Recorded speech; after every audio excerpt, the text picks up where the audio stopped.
In my opinion, one factor which really helps the world of Hyrule in Breath of the Wild feel truly alive is the enemies it presents. They all live in their own encampments, each going about their own peaceful lives, hunting boars, dancing around a campfire, just generally having a good time. These monsters only really act evil the moment Link or another traveller shows up, and it got me thinking, are they really as bad as one might initially think? Almost exactly 2 years ago from now, I uploaded a video discussing this very question. However, I didn't really consider everything, and the video just wasn't that good in general, to be perfectly honest, so join me today as I'm going to dive back into his question for a proper look this time. Anyway, as I said, the monsters don't really act that evil, and, well, we could just leave it at that. Case closed, they're not evil, but if you actually look closely into it, there's a lot of hard evidence on this, which we can find starting in the Hyrule Compendium. The Hyrule Compendium has entries for everything in the game. However, what we're specifically going to be focusing on today are the entries for Silver-type enemies. All of them claim that Silver enemies have been influenced by Ganon's fiendish magic, which, based off the purple colours of the enemies, is presumably referring to malice. My personal take on this would be that the Silver ones corrupted with malice are evil, and that the others are not. However, that is only my thoughts, and there are plenty of counters to this proposal of mine, so let's look at some of them for a second, shall we? The first counter, and probably the most obvious one, is the Blood Moon. Surely due to the fact that they're resurrected by Ganon, that would mean that the monsters are evil, right? Well, not exactly in my opinion. If you listen carefully to what Zelda says when describing the Blood Moon, she says that those slain in the name of the light are reborn.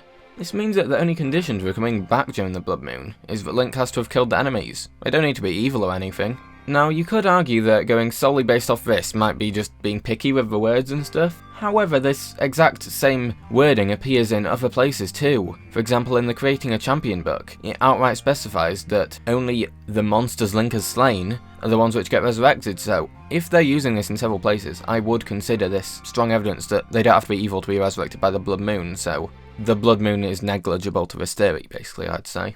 Another large counterexample worth considering is that the monsters will go to attack Link and other travellers. However, I have a very simple take on this, that being that they don't have to actually be evil to attack someone. To them it could just be akin to how hunting animals is to us humans, or could also be more of a territorial thing, them thinking that they're defending themselves. I mean, they do seem quite beast-like, so either of those options would fit quite well. One thing pointed out in the comments of my original video, which I found quite interesting, is that in Skyward Sword, Gyrim summons the Bokoblins and Moblins to do his bidding, with the Bokoblins actually capturing Zelda at one point. The idea presented here was that, in working for Gyrim, they could actually be part of his demon tribe, or even if not, most likely evil, so there's a lot one can discuss in relation to this, which I've got all going through my head and stuff, but I don't want to draw this video out, and to be perfectly honest, that's millennia ago. With Gyrim gone, the Bokoblins could have simply evolved on their own, by themselves, so what even happened back then, I wouldn't say is relevant to now in Breath of the Wild, so they could still not be evil. Anyway, that's enough with disweaving counterpoints, let's look at one last piece of evidence to actually support this idea of mine. If you read through the Creating a Champion book, it becomes clear that they occupied the land before the Calamity, yet back then they barely ever attacked anyone. This fact alone suggests to me that they can live peacefully and normally do, simply that we see them take a more antagonistic role in Breath of the Wild, partially due to Ganon's influence as well, as it does mention that in the book. Well anyway, that's it for my theory. I personally believe that the monsters in this game aren't really evil at all. Well, at least with the exception of the silver ones anyway.